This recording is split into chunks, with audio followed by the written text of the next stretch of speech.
The need for foster families in our state is prevalent. As KX News has reported, in just the last year, the number of foster parents has dropped significantly here in North Dakota, and experts say the need is greater than ever. But as Alicia Huck shares, the challenges go beyond a lack of foster homes. As of September 30th of 2022, there were 1,516 kids in the North Dakota foster care system.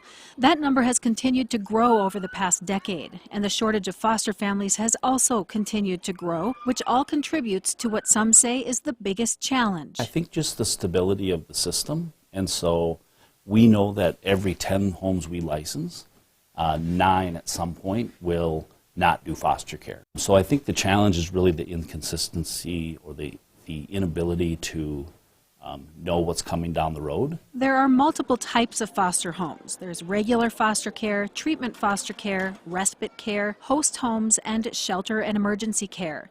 So where's the greatest need? We need all levels of foster care. I wouldn't want to pinpoint one over the other. Shelter and emergency care provides short-term care during a family emergency or when a child is removed from a home. This type of care accounts for approximately 3 to 4% of all kids in foster care. But Corey Peterson, the Director of Children and Family Services, explains that when you have problems here, it can clog the entire foster care system. We know statistically emergency kids coming in are going down, but we're not getting kids in the system home. We're taking longer to get them back to their parents, back to kin. And part of the reason kids are staying in the system longer goes back to mental health and the shortage of services in the state to help these kids. In an immediate need, if you don't have the right service at the right time, you really aren't doing the right things for kids. And I think that's probably our biggest rub in the state right now. It does put panic in workers' minds, in families' minds, saying, my child's suicidal, what do I do? And while mental health services for kids are lacking all across the state, it's even more difficult for foster families living in rural areas. Fewer foster families are willing or even equipped to foster kids with mental health challenges. We do have some gaps in the certified world of shelter care, in the Devil's Lake area, the tribal entities, and Jamestown regions. They're not enriched with nonprofits, and so it's tough for those communities, even though they're large and have a high need, to really get some traction. Amanda Evans lives in Williston, and she's been fostering kids for several years and says she's experienced a number of challenges when trying to get kids in the foster care system the help they need. No matter how much you try to advocate for these kids to get the therapy that they need or just anything, they put it back on you to do the work.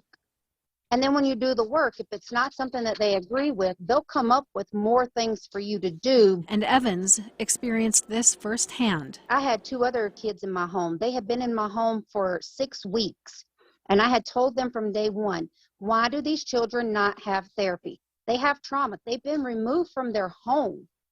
Why do they not have therapy? According to the North Dakota Foster Parent Handbook, a health track screening must be completed within 30 days of a child entering foster care. The health track screening may determine whether the child will need a referral for services, but Evans believes mental health is not given the same attention as other health aspects of a child in foster care. I've been told that it is a state guideline that within 30 days, a child entering foster care has to have a dental exam and a doctor exam. Those are the only things I have ever seen done in a timely manner. Overall, Peterson says banding together as one and communicating is what needs to happen in the foster care system. And then if we don't start sharing, it really comes to be a siloed approach. And I think that's the issue. Challenges in the foster care system are not the same across the state, however. There are 19 human service zones in North Dakota, and each zone oversees child welfare in the counties they serve. Now, some believe the zones have too much control and they lack oversight. I will continue to dive deeper into some of the challenges facing one particular zone, causing some to ask, what are the rights of the child? Reporting for KX News in Bismarck, I'm Alicia Huck. In the meantime, to view our past stories on the state of foster care here in North Dakota, just head on over to our website, kxnet.com.